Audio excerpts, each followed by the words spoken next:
Hi there, my name is Cohen Stewart and I'm a field officer with Southland Fish Game, and today I want to share with you a few tips on how to soft bait for trout effectively.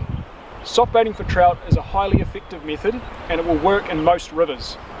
Today we're fishing the middle reaches of the Oriti River, and you can see behind me that the river level's up a little bit. There's a bit of colour in the water, but this can actually be a great advantage when soft bait fishing.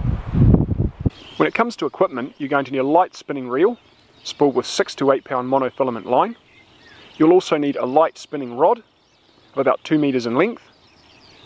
When it comes to purchasing your spinning rod and reel, buy the best that you can afford.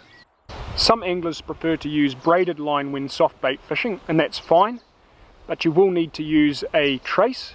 You need to tie on a trace to the end of your braided line of about 1.5 meters in length. It's important when soft bait fishing that you select the right jig head weight. The most common jig head weight that I'll use is 1/8 of an ounce. I'll sometimes use 1/12 of an ounce, and I wouldn't go any heavier than 1/6 of an ounce. When it comes to soft bait colours, it doesn't really matter what colour you use. It's just more important that you're fishing the soft bait properly. When you're rigging your soft bait, it should be nice and flush along the shank of the hook.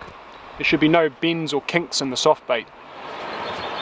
Your soft bait should not look like this. When you're looking for areas to chuck your soft bait out into, the prime spots are areas where there's good bits of cover like logs and willows, deep areas, deep runs, deep pools. These are where the fish tend to hang out. When you're fishing these soft baits, you don't just simply cast the lure out and wind it in like you would a hard lure. There's a wee bit more to it than that. With a soft bait, the angler is responsible for imparting the action to the lure by twitching the rod tip. This will give the lure a nice erratic movement of a distressed bait fish. When you're fishing these soft baits, what you want to do is cast slightly upstream, let your bait sink close to the bottom, and then swing your lure across and down the current. And as you're doing that, you want to impart some action to the lure by twitching your rod tip slightly.